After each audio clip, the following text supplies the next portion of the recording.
Today's video, Samsung S22 Ultra, and of course, what's the best charger? Let's talk about it.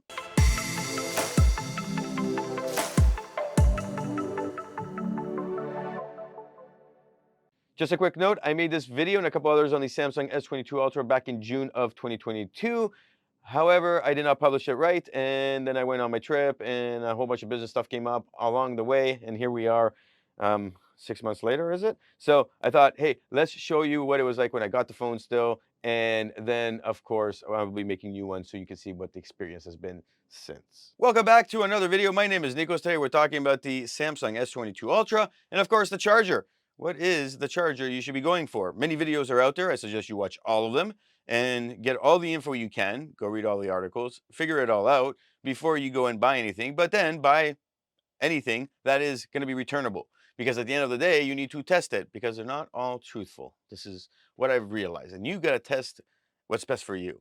But if you want the super fast charge, this video is going to explain a whole bunch of stuff. I will be making more conversations on this topic because I'm going to be testing this phone out further, testing different things out and seeing what is the best for me, using it in a day-to-day work style environment for the business, the creative stuff, et cetera, et cetera. So I use this heavily. I use all my phones heavily. And the idea behind it is that it's on for the majority of the day, and then I got to charge it at some point. I'm generally getting, that idea of that 7 hours that everybody talks about for heavy use was on screen. And of course, by the end of the day, I'm like, whoa, I need some juice, especially if I'm working a project using the camera, et cetera, et cetera. So the question just becomes, is the battery good? Yeah, I'm pretty happy with the battery. I was expecting around the performance I'm getting. It's a drip. It's just kind of like, I see it just go down. I don't see it just kind of like, an app runs and all of a sudden it's drained, unless you're playing a video game or something. It's just consistent for me, and I'm pretty happy with that idea. Now, the charging, on the other hand, you're like, oh my God,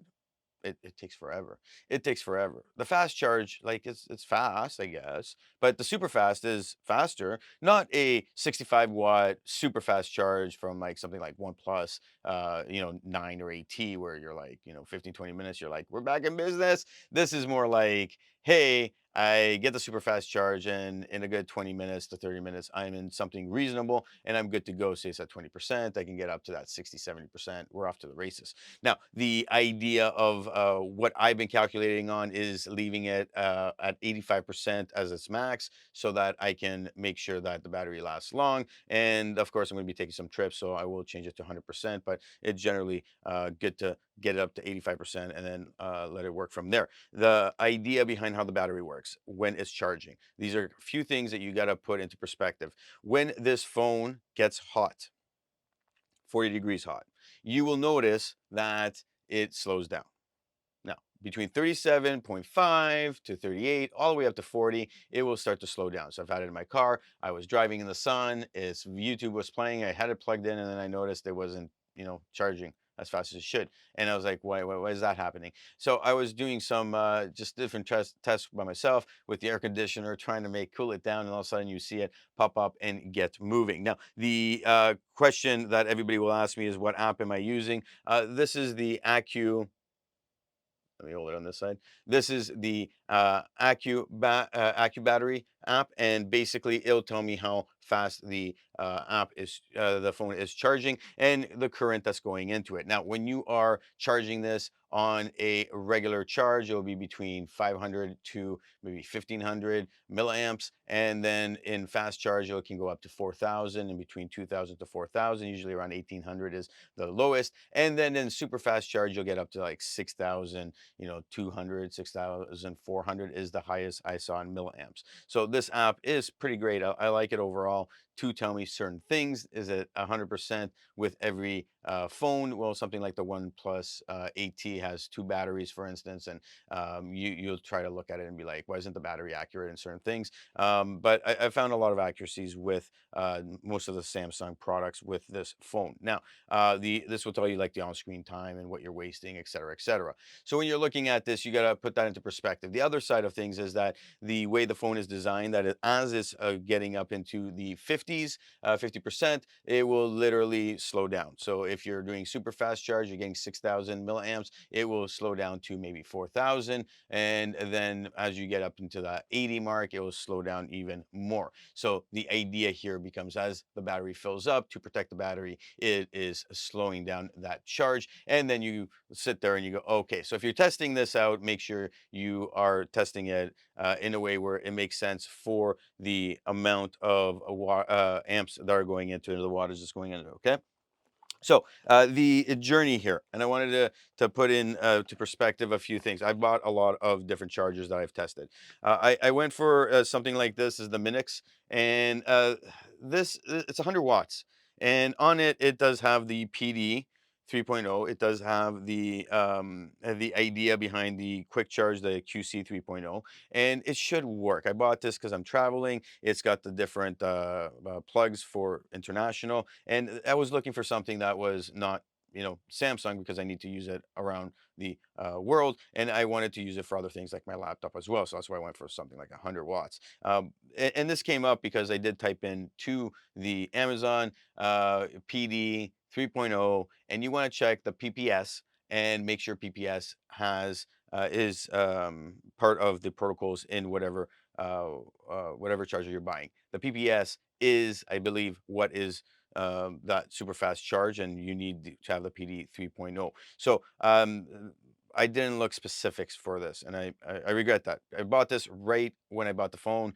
It took a while for the phone to come in. I couldn't return this, and that was on me. So, but I can still use it, and it's it is what it is. I realized that when I had the second one that came in, it's a mini one, and I was like, oh wait, that's not working.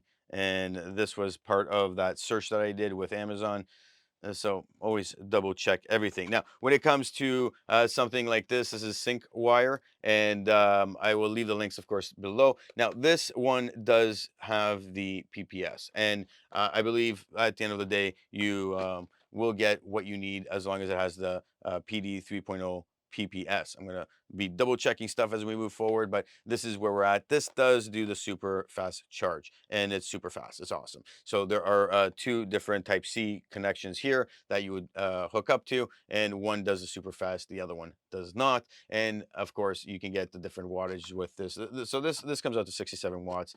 Super awesome, super cool. It runs super fast, and I can't complain. I'm keeping that one. It's international. I can change the plugs on it, and we're good to go. Now, just to put into perspective, the size of one of these is very small. It's compact, and I really can't complain. At the end of the day, like you got no complaints. It just pops out, and then you know we can just close it off. It comes with its different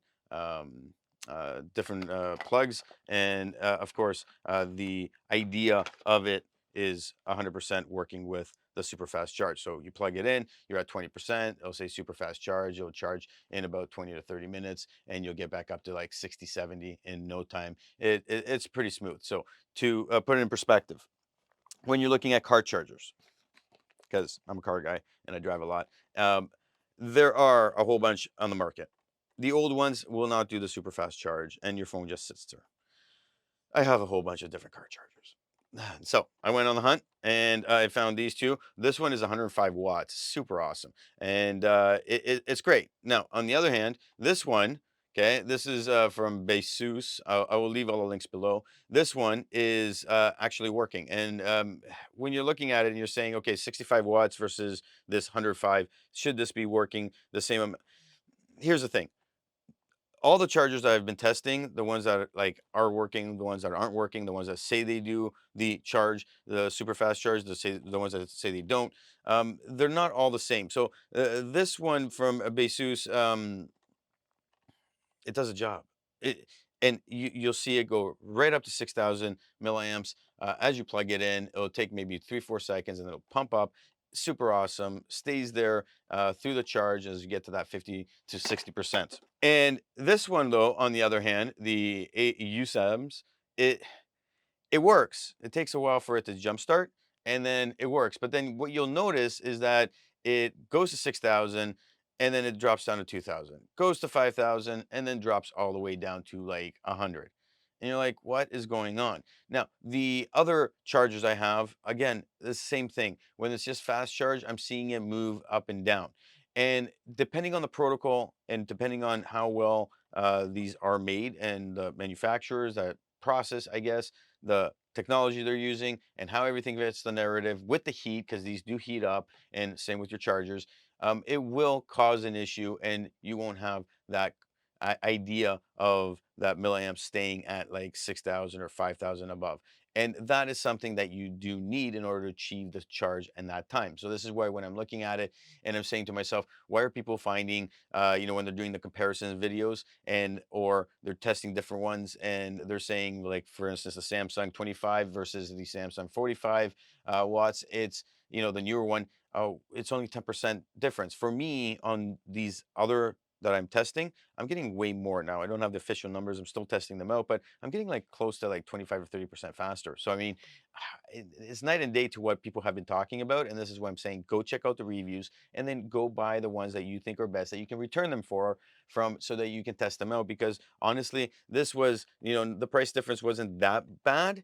And then you're sitting there going, oh man, like, if I had just stuck with one, I wouldn't even 100% know. And if you're not testing, you don't know 100%. So for me, I'm keeping this one here. Again, I'll leave the links below. Last but not least, when you're looking at it and you're saying, well, you're traveling, so you need some of these battery packs. And there's one here, the Veek comps, and then SA fuel, SAF fuel.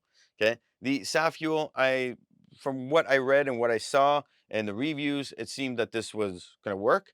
Um, it, it, it fast charges fast. And it does get up to that idea of super fast charge. And and sometimes it would click on, it would show, and then it would turn back to just fast charge.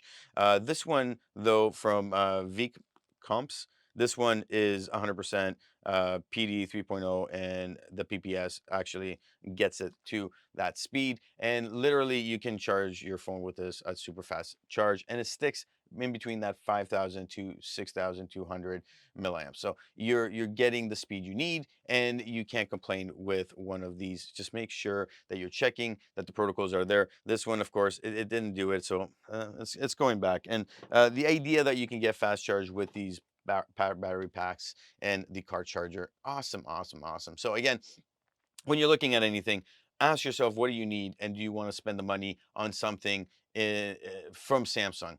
And it should do the job. I don't have it, so I can't test it. I'm probably not going to buy it. There's no need, because I have these chargers. I can use these chargers after.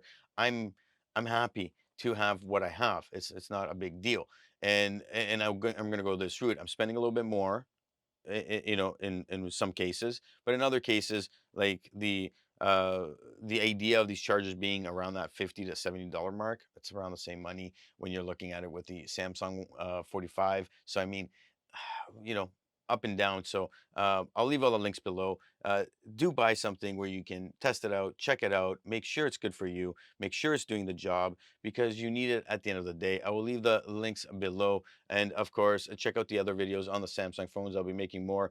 Do subscribe and check out these two videos, and leave your comment, your question, and your discrepancy, concerns. Leave them below.